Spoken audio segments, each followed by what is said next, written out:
LG 얘기 나와서 말인데 우리가 좀 방산 쪽 이야기를 해보려고 하는데 네. 여기에 방산 쪽에 이제 주목받는 회사들 굉장히 유명한 대기업 계열도 있습니다만 네. LIG 넥스원을 사실은 빼놓을 수가 없거든요. 네. 근데 여기도 사실은 LG가에서 시작이 됐던 회사잖아요. 맞습니다. 여기가 LG 가문도 보면은 계열이 굉장히 많아서 이 구인회 회장하고 허만정 회장께서 창업을 하신 게 LG고 네. 그 구인회 회장의 첫째 동생이 구철회 회장이라고 그 구철회 회장의 아들이 구자원 회장. 여기서 이제 독립이 돼서 나온 거예요. 그래서 LIG 그룹이. 예. 그래서 LIG의 I가 인슈어런스의 약자예요. 보험. 예. 이 회사의 주력 사업은 보험인데요. 네. 원래는 보험이었습니다. 우리가 한 10년 전까지만 네. 해도 LIG 보험 광고 엄청 많이 보셨을 거예요. 저희 뭐 귀에 뭐 못이 그렇죠. 박히도록 맨날 뭐 들었습니다.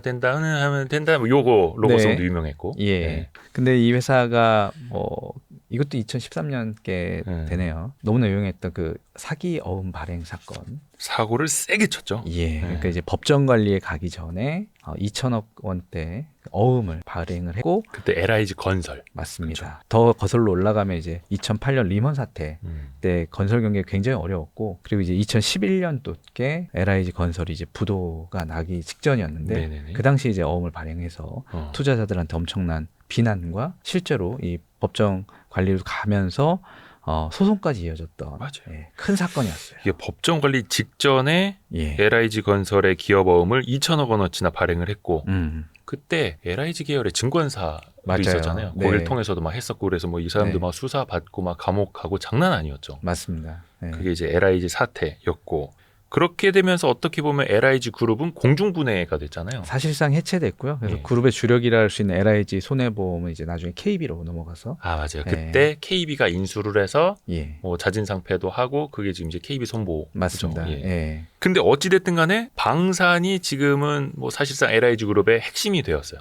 네, 사실 그 LIG 그룹에서 방산은 차지하는 비중이 미미했어요. 예. 그리고 이제 그룹 내에서 그렇게 뭐 주력 회사도 아니었고요. 근데 이제 맞아요. 팔다 보니까 여기 빼고 이제 다 팔게 되고 여기 딱 하나 남은 거죠. 그래서 이제 어떻게 보면 이제 LIG 그룹이라고 하기도 좀 어려운데 그냥 네. LIG 넥스원이 사실상 그 LIG 그룹하고 동의어다 이렇게 보시면 될 것 같고 그리고 여기도 이제 2세로 넘어가서 당시에 이제 그 CP 발행 사건의 그 주도를 했던 그 회장님께서는 지금 이제 안 계시고 2세 분들이 회장 부회장을 하고 계십니다. 아하. 네. 근데 이제 LIG 넥스원이 사실 한 10여 년 전만 하더라도 말씀하신 것처럼 존재감이 없었고 그냥 뭐 정부 과제나 수행하고 그냥 방사청이 뭐 해달라는 거나 조금씩 공급하고 요 정도였거든요. 네. 뭐 당시에 본사가 여의도 쪽에 있었는데 지금은 모르겠네. 지금은 롯데 월드타워에 있습니다. 아 맞다. 네. 역시 잘 나가는 2021년도에 회사 이제. 들어갔고요. 그 롯데 월드타워가 당시 좀 공실이 좀 있었는데 네. LIG 넥스원이 들어가서 훌륭하게 메워줬어요. LIG 넥슨이 또 얼마 전에 화제가 됐던 게 롯데 그 월드. 롯데월드는 잠실 네. 롯데월드를 통으로 대관을 해갖고 통대관을 했죠. 임직원들 어린이날이었나요? 뭐 4월 며칠이었던 것 4월이었나? 같아요. 예. 통대관. 예. 그래서 야, 돈 많이 벌었다. 성공했구나. 네. 근데 LIG 넥슨이 사실은 그 출발이 어떻게 보면 이제 미국 미사일 뭐 이렇게 정비해주면서 맞습니다. 이렇게 예. 컸다면서요. 그걸 뭐 창정비라고 하던데요. 창정비. 예. 그러니까 이제 나이키 미사일이란 것을 정비하면서 시작을 했죠. 그래서 이제 원래는 이 LIG 넥스원이 자체 기술이 있었던 건 아니고요. 이거 기술을 이전받으면서 하나씩 기술을 쌓았고 이 유도 무기 체계 그러니까 이제 미사일 개발하거나 아니면 이렇게 우리 레이더 같은 것들 네. 그런 것들을 이제 기술을 쌓아서 방위산업 전문 기업이 된 거고요. 사실 다른 방산 기업들 같은 경우에는 방산이 하나의 사업부로 되어 있거든요. 하나에어로스페이스 같은 경우는 위성 사업도 하잖아요. 그쵸. 발사체 사업도 하고 네네.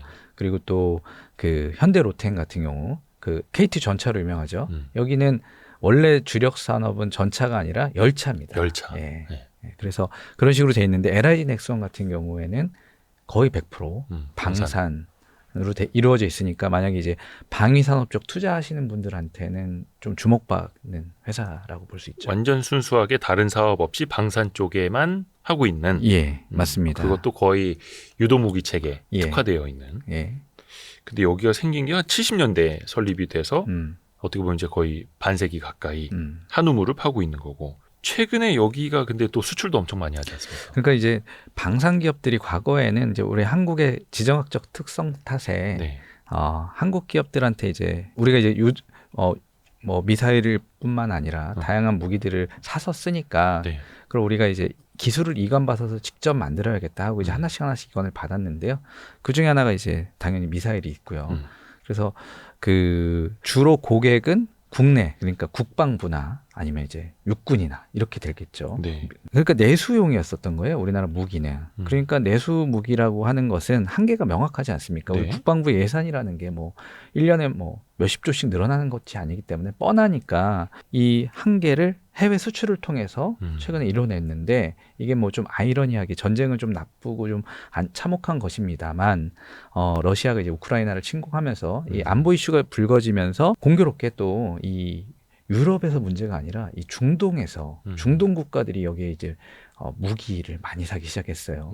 그래서 2022년도에 그 LIG 넥스원 입장에서는 아마 그게 분기점이 된 것 같아요. 그 최근에 오셨는데 거기 네. 나라 수장께서 아랍에미레이트 대통령이 얼마 전에 이제 방한을 네. 했었죠. 예. 근데 그쪽에서 22억 달러. 22억 달러, 예. 2조 6천억 원. 예, 맞습니다. 네, 2조 6천억 원. 당시로 그게 이제 천궁2라는 무기였는데 네. 이 천궁2는 지대공 그러니까 이제 땅에서 쏴서 하늘에 있는 걸 맞추는 건데 전투기를 맞출 수도 있지만 미사일을 맞출 수 있는 기능도 있습니다. 날아오는 미사일도 예. 요격하는. 예, 우리가 뭐 사드라든지 네네. 뭐 패트리어트 미사일이 뭐 그런 거잖아요. 근데 이 천궁2가 그런 역할을 해줘요. 지금 아랍에미레이트 같은 경우에는 그 후티 반군이라든지 그 주변에 그 적대 세력들이 많은데 그 세력들한테 맞서갖고 이제 뭐 예를 들면 드론 공격이라든지 이런 것들을 막아내야 될 필요가 있는데 중동 국가는 다 지금 그런 위협이 있습니다. 사우디도 그렇죠. 그래서 예. 그 무기가 많이 팔렸고요. 최근에 또 작년 말이었습니다. 사우디에서 또 이해 못지않은 규모의 대규모 또 수출 계약을 맺어서 또 한 번 화제가 되기도 했습니다. 어떻게 보면 이제 중동 특수를 누리고 있는 건데 네. 저도 이 LIG 넥스원 저희가 얼마 전에 작년이었죠. LIG 넥스원 그 판교에 있는 R&D 센터 방문을 해서 기업 탐방 영상도 만들어서 올린 적이 있었는데 이게 사실 방위 산업 기업들은 완전 고객사가 해외 정부다 보니까 자기네가 뭘 팔아놓고도 홍보를 못 하잖아요. 맞아요. 공시도 자유롭게 못 하고 막 쪼개기 계약을 해야 되고. 근데 중동 지역 국가들은 SNS로 자기네가 먼저 올려준다는 거예요. 우리가 무슨 미사일 네. 몇 천억 원, 몇 조 원어치 사왔다라고. 왜냐하면 그렇게 해야 다른 나라들이 보고 저기 군사력 강화를 하네, 긴장을 한다. 그 자기네도 일종의 그게 방어 효과가 생기다 보니까 알아서 SNS로 마케팅을 해준다는 거죠. 그래서 오히려 좋다고 그러더라고요. 그러니까 그 사우디에 납품한 것도 미사일이 간 것도 사실 그런 경로를 통해서 먼저 네. 알려졌어요. 그래서 맞아요. 그런 걸 또 이제 우리 밀러터리 덕후 분들께서 놓치지 않고 예. 그걸 또 다 캡처하셔갖고 예.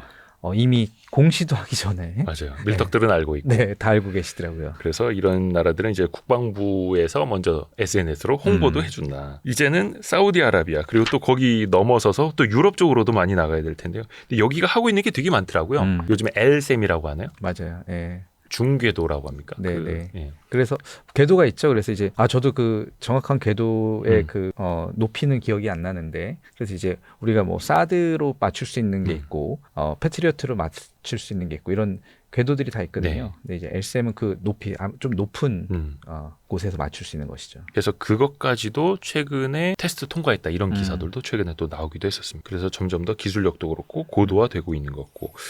그래서 사실 LIG 넥스원은 아까 말씀하신 대로 홍보를 못하고 예. 그 자기들이 계약한 건에 대해서도 어떤 언급하기가 어렵기 때문에 사실 그 정보라는 게 굉장히 제한적인데 네. 그래서 투자하기 굉장히 어렵긴 해요. 이 회사가. 특히 방위산업 기업들이 다들 그렇죠. 다들 다들 숨기려고 그런데 하고. 특히 이 회사 그렇더라고요. 예를 들면 뭐 하나라든지 예. 하나도 최근에 뭐 그 수주한 게 많이 있잖아요. 그래서 어디입니까? 그 호주에 예. 그 레드백. 레드백. 그런 계약 같은 경우에도 입찰 과정에서의 그 경로들이 다 언론에 보도가 되고 그리고 또 하나 쪽에서도 일부 예. 조금 이렇게 내용을 흘리는 공유하기도 것도 있고. 하고 했는데 LIG 같은 경우는 유독 그런 내용들이 별로 안 알려져서 투자하시기는 조금 어렵 면이 있습니다. 예, 조금. 그러니까 LIG 넥스원 입장에서는 알리지 않는 게 홍보다. 네, 그래서 제가 이런 뭐 말도. 거기 홍보팀장님하고도 예. 종종 뵙고 그랬는데 무슨 내용을 이렇게 여쭤보면요, 잘 얘기를 안 하시고 그냥 네. 그냥 이런 거는 우리는 홍보하지 않는다. 예, 기조더라고요. 차라리 기사 안 써주는 게 도와주는 거다. 맞습니다. 네. 어려운 회사입니다, 사실. 맞아요. 또 여기는 다양한 그 미사일 아니면 뭐 레이더 뭐 여러 가지 시스템 다들 있는데 또 최근에 현궁 네. 요거 주목 많이 받았잖아요. 예, 맞아요. 그러니까 이제 그 현궁은 그러니까 이제 전차 잡는 미사일이라고 보면 되죠. 그쵸. 그래서 이제 이번에 그 러시아가 우크라이나를 침공했을 때 우크라이나가 그 가성비 좋게 전차들을 많이 잡았는데 이 현궁하고 비슷한 미사일을 많이 썼어요. 그게 네.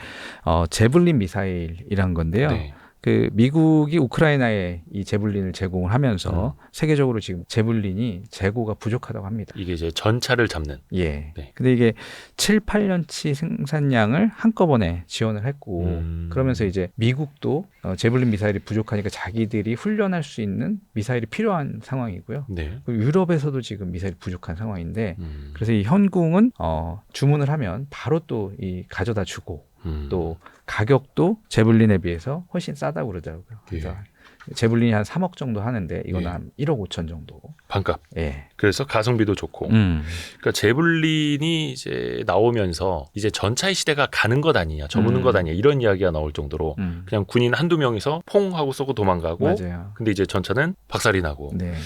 그래서 어떻게 보면 제블린조차도 가성비 좋은 무기로 손에 꼽혔는데 현궁은 그 반값밖에 안 한다.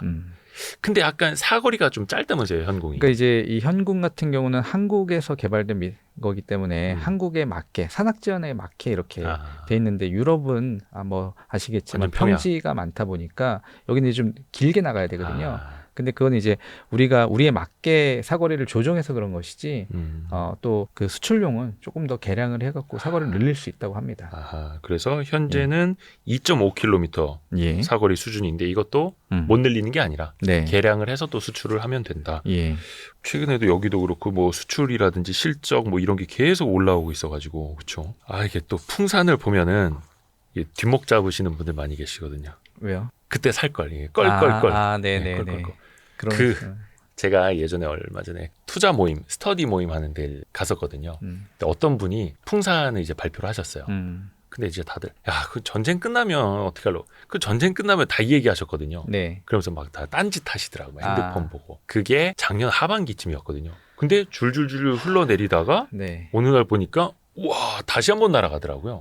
그러면서 풍산을 다시 봤어야 되는데. 풍산 같은 회사도 굉장히 재미없는 회사 중에 하나였어요. 사실 그 방산 매출 비중이 30% 수준이고 나머지는 이제 신동 부분. 우리 예전에 그 나이가 좀 있으신 분들은 아실 텐데 그 풍산 동파이프 그 있잖아요.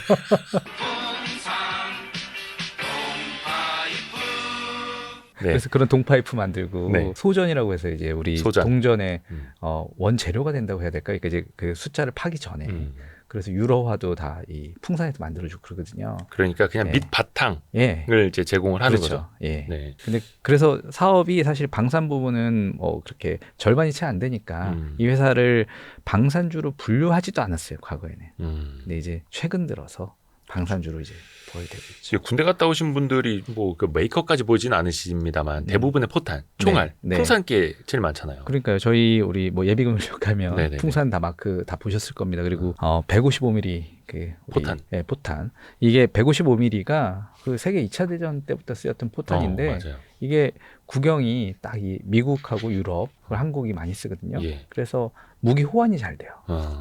그래서 풍산포가 또 많이 쓰이고 있습니다. 그러니까요. 이게 참 포탄 그게 언제적 얘기냐라고들 많이 생각을 하셨는데 러시아 우크라이나 전쟁이 그러한 재래식 싸움으로 오래 갈 수 있다. 네. 그래서 뭐 유럽이고 어디가 탄이 모자란다. 네, 맞아요. 심지어 러시아는 북한에서 탄을 가져다가 써야 할 정도로.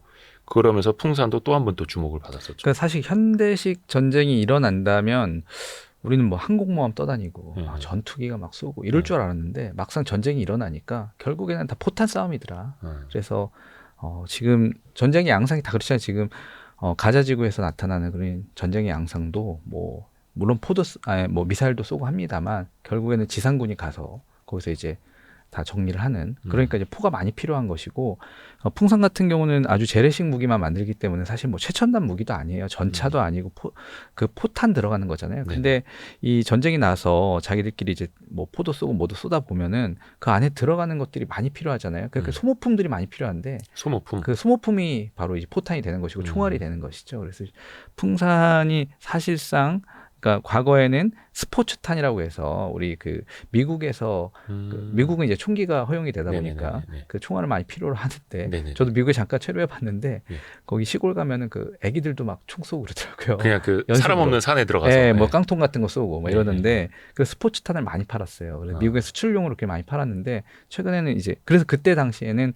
미국에서 총기 사고가 나고 이러면 그 미국 사람들이 불안하니까 총을 많이 사고 총알도 많이 사니까 예, 그런 뭐 수혜가 또 있다. 뭐 이런 식으로 부각이 되기도 했는데 최근에는 이제 전쟁 때문에 예, 부각이 스케일이 되고 있죠. 달라진 거죠. 그렇습니다. 예, 근데 이게 풍산의 회사 이름이 되게 특이합니다. 맞습니다. 이게 방산 기업이어서 풍산인가? 근데 그 뜻이 아니잖아요. 예, 이분들이 이제 풍산 유씨, 풍산 예, 류씨 유성룡의 후예들입니다. 명문가. 예, 그래서 그 이순신 장군이 그 많이 또 언급을 하셨죠. 유성룡 선생을 예. 자기 본인을 첨가해준. 예, 맞습니다. 그 류성룡이 지금 류찬우 회장의 그러니까 12대 손. 그러니까 류성룡의 12대 손이 류찬우 회장님인 예, 거고 여기가 그 류진 회장님. 맞습니다. 지금 과거 정경련, 네. 지금 한국경제인연합회로 바뀐. 네, 거기에 지금 회장님이시죠. 예, 되게 뭐라 해야 될까? 친미 사업가로 되게 유명하시잖아요. 그 부시 가문하고 굉장히 친한 걸로 알려져 있고요. 예. 그래서 그 한국과 미국과의 그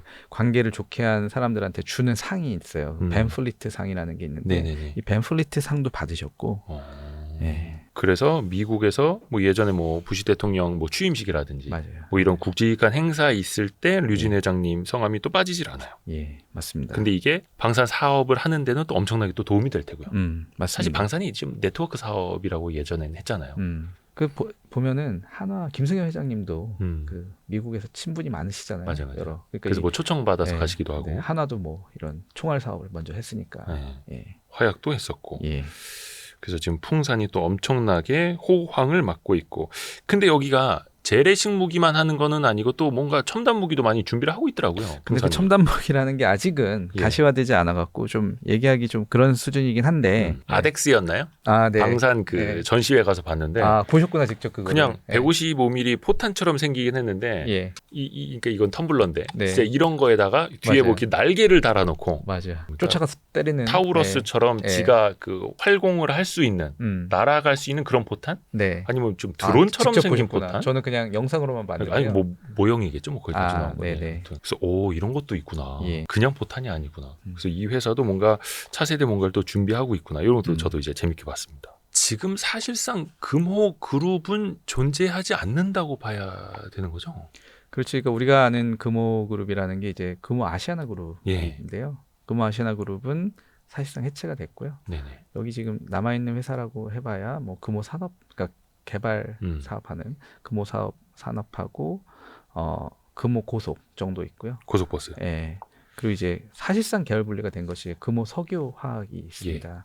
이 회사가 이제 이미 뭐 이 회사도 3세까지 경영자가 넘어가서 예, 그렇긴 한데 2세 때 그러니까 박인천 회장이 창업하셨고 그 박인천 회장. 예, 그래서 그 2세 때 경영권 분쟁이 있었어요. 맞아요. 그래서 이제 1남, 2남, 3남까지 갔다가 4남에서 이제 3남에서 4남으로 넘어가. 여기는 이제 회장 직군을 맡으면 몇 가지 원칙이 있었다고 그래요. 그래서 네. 뭐 몇 년 이상 못 하고 몇 살이면 내려놔야 되고 뭐 이런 식으로 이제 그리고 형제간의 경영을 하고 이런 식으로 예전에 이제 원칙을 두산처럼 예, 맞습니다. 두산처럼 회장 자리를 예. 장남, 둘째, 셋째, 넷째 이렇게 돌아가면서 네. 하거라라고 맞아요. 선친께서 예. 이야기를 해주셨는데 네. 그게 3남까지 내려왔잖아요. 박삼구 회장까지는. 예. 그 셋째 분이 이제 박삼구 회장이셨고, 요 박삼구 회장까지 하시고, 넷째로 넘어가면서 이제 좀 이견이 있었죠. 사달이 났죠. 예. 박창구 회장으로 넘어가면서. 이게 왜 그러냐면, 이 박삼구 회장 때, 예. 기억나시나 모르겠습니다만, 이제 대우건설, 당시에 업계 1위였던 예. 대우건설 인수, 그리고 대한통운이. 지금 CJ 예. 대한통운이 이제 CJ 넘어가기 전에 맞습니다. 대한통운을 먼저 예. 금호아시아나그룹 인수를 했었죠. 예. 아주 잠깐. 이런 큰 회사들의 M&A를 하면서 자금난에 빠집니다. 이게 또 하필이면 2008년도 금융위기 시절이었거든요. 그러니까 금융위기 직전에 예. 대우건설하고 대한통운을 삼켰다가 네. 아주 크게 배탈이 난 거죠. 예. 그래서 그룹이 이제 해체되는 수준까지 가고 아시아나항공까지 매각을 했는데요. 근데 이제 이 회사 정확하게 매각한 게 아니라 이제 산업은행의 관리 체제로 가서 들어갔죠. 채권단 체제로 갔는데 예. 그래서 이제 금호 아시아나그룹은 그렇게 해서 사실상 해체가 됐고, 근데 당시에 이제 넷째였던 그 박창구 회장이 형하고 이제 싸우고 나서 내가 그러면 회사 하나를 들고 나가겠다 하고 나가려고 했던 게 금호 석유화학이었어요. 석유화학. 금호 석유화학은 이제 금호에 여러 가지 사업들이 있었습니다만 그 중에 하나가 금호 타이어가 있었는데 금호 타이어의 그 SBR, 그러니까 그 합성 고무를 납품하는 회사였어요. 옛날에 금호 타이어 잘 나가는 시절에. 예. 네. 그래서 그렇게 합성 고무를 만들던 회사였고 그렇게 시작을 했는데 그러니까 이제 당시에는 주력 회사라고 하긴 좀 어려웠죠. 그랬는데 어떻게 보면 좀 일부를 떼어서 난 나갈 테니까 허락해달라라고 형한테 했더니 형이 그것도 안 된다 해갖고 사달이 난 거였고요. 맞아요. 예.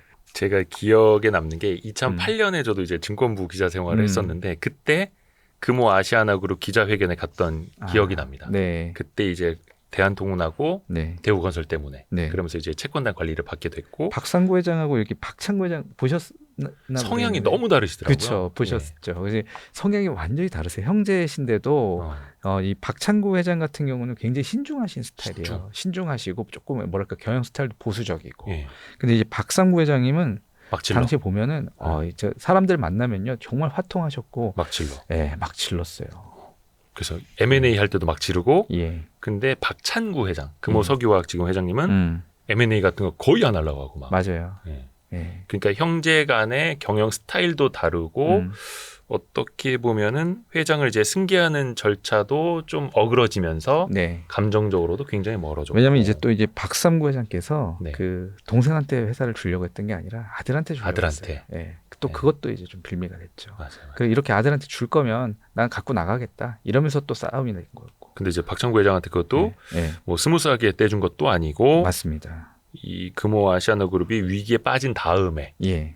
뭐 자이반 타이반 이렇게 예. 해서 박창구 회장은 계열 분리를 했던 거죠. 음. 근데 금호 석유화학은 이게 또 잘못 알고 계신 분들이 많아요. 여기가 왜 NCC처럼 네. 뭐 납작 크래커를 그렇죠. 하는 게 아니라 예. 어떻게 보면 고무회사 아닙니까? 그러니까 이 표현이 이제 어떨지 모르겠습니다. 그렇죠. 고무회사죠. 예. 합성고무회사죠. 그래서 예. 이제 합성고무라는 게 이제 그러니까 뭐 방금 말씀하신 대로 나프타를 분해해서 이거를 그 뭡니까 그 에틸렌이라든지 프로필렌이라든지 부타디엔이라든지 이렇게 기초 석유화학 소재를 만드는 회사가 아니라 네. 이 회사는 그 이미 이제 있는 것들을 갖고 잘 조합해 갖고 필요한 것들을 만드는데 그 중에 하나 합성 고무를 만든 것이고요. 뭐 플라스틱도 만들고 여러 가지 하고 있긴 한데 그 주력이 그렇고요. 근데 이 회사가 좀 그렇게 해서 독립이 되고 나와서 코로나 때 대박이 한번 났었어요. 코로나 때 그렇죠. 예. 주가도 그때 많이 올랐었어요. 예, 그때 당시에 저도 이제 산업부 출입을 하면서 금호석유화학 분들하고 많이 만났는데 이게 너무 비정상적으로 이익을 많이 냈거든요. 이게 그때 당시에 뭐가 대박이 났냐면요.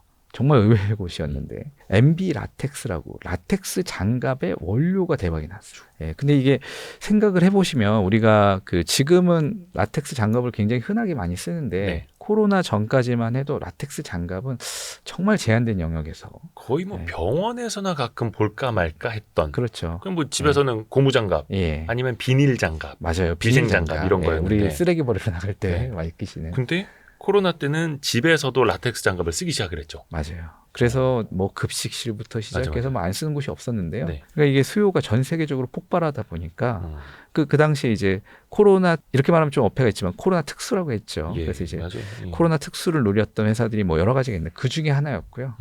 그런데 이 MB 라텍스 가격이 정말 어마어마하게 치솟으면서 이 회사가 한때 영업이익으로 2조, 3조씩 벌던 정말 어마어마하게 많이 벌었습니다. 그 MB 라텍스 가격이 원래 코로나 전에 뭐 한 700불, 800불 하던 게요. 네. 이게 2,000불대로 올라갔고요. 영업이익 마진이 뭐 50%, 60%. 부르는 게 값이었다. 맞아요. 예, 그렇게 돈을 많이 벌었습니다. 코로나 그 시절에 아마 투자하신 분들은 금호석유화 그때 주가도 아마 기억을 하실 거예요. 네, 근데 문제는 그 특수가 언젠간 이제 빠질 수밖에 없었던 거잖아요. 맞습니다. 근데 지금은 상황이 또 반대이고요. 이제 중국이 이것도 문제인데 중국에서 어마어마하게 또 MB 라텍스가 많이 생산이 됐고 증설하고 하면서. 예, 그러면서 이제 가격이 많이 떨어졌는데요. 근데 사실 생각해 보면 이 MB 라텍스 가격이 떨어진다는 건 누구나 다 알고 있었어요.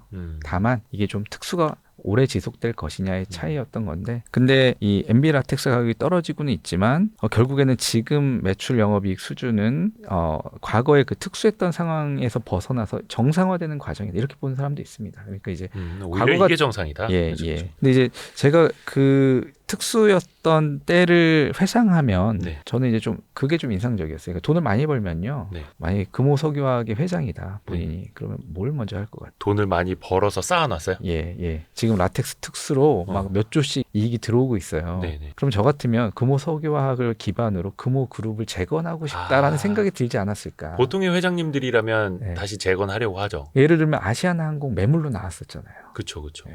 근데 사고 싶은 생각이 왜 안 들었을까? 이런 거. 아니면 뭐 과거에 대한통운이라든지 뭐 맞아요. 대우건설이라든지 이런 회사들 한번 눈독을 들여볼 만도 할 텐데. 그렇죠. 금호 네. 타이어도 그렇고 아시아나항공도 그렇고. 금호 타이어 같은 경우도 중국 회사로 지금 넘어가 그렇죠. 있는데. 중국 자본으로 넘어갔죠. 예. 그런데 전혀 그런 거에 관심이 없으시더라고요, 이 회장님이. 하기자 이거는 또 아까 말씀해 주셨던 그 SBR 같은 제품도 금호 타이어에 또 공급을 해서 수직 계열을 할 수도 있었던 건데 근데 금호석유와 특히 이제 박찬구 회장 같은 경우에는 그냥 그런 쪽은 별로 관심을 안 가죠. 네. 그래서 저는 그것도 그러면 그 돈으로 뭘 했나 이렇게 봤더니요. 네. 다 증설만 했더라고요. 그래서 거기 이제 금호 미쓰이 화학부터 해서 이제 뭐 그 관련 계열사들도 굉장히 많은데요. 그러니까 아까 말씀드린 대로 이 경영 스타일이 굉장히 보수적이다 보니까 그냥 신규 잘하는 사업을 사업만 확장하는 하자. 게 아니라 아. 예, 기존에 있는 사업을 늘리자. 네. 그래서 MB 라텍스도 좀 너무 많이 늘렸어요, 사실은. 근데 여기가 네. 금호 리조트를 하나 인수하기는 하지 않았나요? 맞아요. 근데 유일하게 딱 하나 산 게 금호 리조트였어요. 근데 이것도 그래서 처음에 아니 무슨 골프장이냐 네. 조금 비난을 좀 받았었잖아요. 그러니까 이제 금호 리조트가 전국에 한 6개 정도 리조트 사업을 하고 있고요. 네. 그 골프장이 하나 있습니다. 네. 근데 이제 그냥 이거는 제 추정컨대 예. 본인이 많이 치셨을 거 아니에요. 뭐 계열사 임원들이든. 추억이 많이 깃들어 있던 곳이었기 때문에 네. 아마 이건 놓치고 싶지 않았던 거 아닌가. 보통 뭐 당연히 그런 시선을 네. 좀 살 수는 있었는데 예. 근데 중요한 거는 그 리조트를 인수를 해서 뭐 이익을 좀 내느냐 이거잖아요. 그래서 당시에 그 인수했었을 때 예. 투자자들한테 굉장히 욕먹었어요. 그리고 주가도 실제로 떨어졌고요.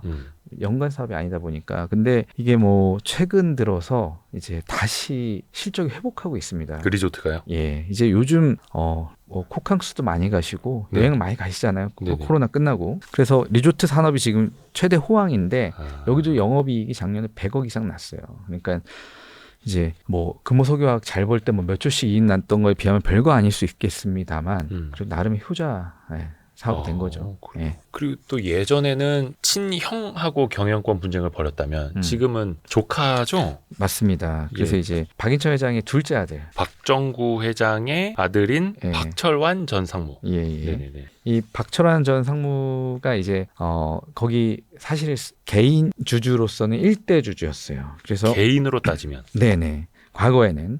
근데 이제 박준경 씨가 여기 회사에서 경영권 문제이 있고 나서는 이제 회사에서 축출되고 나서 지금 현재로서는 박철환 전 상무가 9% 정도 지분이 되고요. 네, 그러니까 박철환 전 상무가 축출된 거죠. 그렇죠, 그렇죠. 아, 네네. 좀 헷갈려요 지금 이름들이.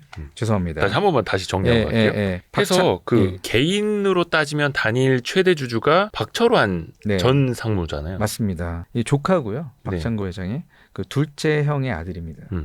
박철환 전 상무는 지분을 한 9% 정도 보유하고 있고요. 그 박찬구 회장이 7%대, 박준경 그 현 사장일 겁니다. 예. 지금. 예. 그 박찬구 회장의 아들입니다. 예. 그 두 분이 각각 7%씩 보유하고 있고요. 자사주가 지금 한 18% 정도 있는데 요거는 이제 지분으로는 인정이 안 되니까 의결권이 없죠. 의결권이 자사주는. 없죠. 네. 예, 그렇게 되고요. 근데 이제 박철환 전 상무께서 이 경영에 조금 반기를 들고 그렇죠. 주주총회 때마다 주주 제안을 하고 계세요, 지금. 최근에도 그랬죠. 예, 네. 계속 하고 있습니다. 저서 매년 문제지. 연례 행사로 계속 하고 있어요. 맞아요. 근데 어찌됐든 간에 사 내에서는 뭐 표현이 좀 어떨지 모르겠습니다만 이사 자리를 이제 박탈됐고 쫓겨났고 네. 해서 뭐 7%대 갖고 있는 박창구 회장과 그 아드님이 합쳐서 한 15% 가까이 되고 자사주가 18% 있고 그걸로 이제 좀 경영을 공고히 하고 있고 박철환 전 상무는 이제 외곽에서 맞습니다. 그래서 뭐 배당을 늘려야 된다, 자사주 매입 소각을 해야 된다 이런 거 이제 주장을 하고 계시죠. 이제 회사 경영을 제대로 못 하고 있다 이렇게 계속 하시니까 회사 입장에서는 불편하죠 사실. 그렇죠. 예, 더군다나 이제 회사의 그 내용을 속속들이 알 수 있었던 직책까지 임원까지 하셨던 분이기 때문에 더군다나 이제 이게 기사화되고 이런 거에 굉장히 민감하게 과거에는 반응을 했습니다. 맞습니다. 그래서 제가 한 달이 건너서 듣기로는 박철환 전 상무가 이게 이제 경영권 분쟁이라든지 아니면 자신이 다시 경영권을 획득하거나 이사 자리를 다시 가져오려고 노리는 것처럼 그렇게 프레임이 잡힌 것들이 부담스러워한대요. 그래서 이제 주주 제한 형식으로 이렇게 또 하는 거고. 네. 근데 어찌됐든 간에 그 사이에서 주주 가치가 올라가고 다른 일반 소액 주주들에게도 뭐 좋은 일이 된다면 네. 그럼 뭐 이제 누이 좋고 매부 좋고 하는 거죠. 네. 그래서 회사도 사실 그 과거에 비해서 굉장히 많이 주주 친화 정책을 맞아요. 쓰고 있고요. 배당이라든지 이런 것도 많이 높이고 있습니다. 맞습니다. 예. 또 어떻게 보면 박철환 전 상무가 밖에 나가서 이렇게까지 하지 않았으면은 회사가 알아서 자사주 매입 소각도 하고 주주 환원 이렇게까지 했을까라는 생각도 들고요. 물론 네. 뭐 이거는 이제 아무도 모르는 겁니다만. 그래서 금호석유화학이 한때 이제 금호아시아나그룹이 호남을 대표하는 기업 집단이었잖아요.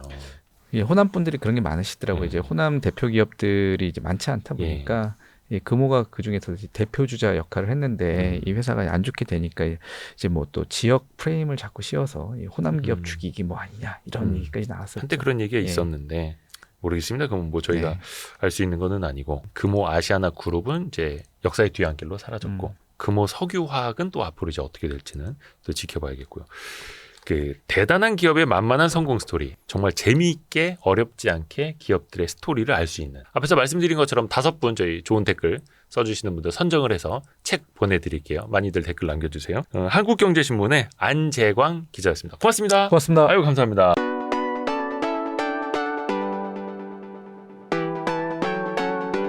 원래 저는 피부 장비 미용 이런 것들에 궁금증이 굉장히 많아요. 덕업일치라고 보시면 될 것 같아요. 얼굴 피부에만 연간 3만 원 이상. 네.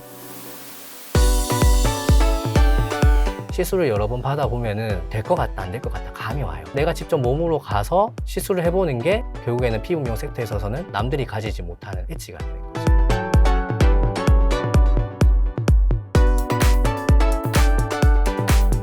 서두르세요. 고정 댓글을 확인하세요.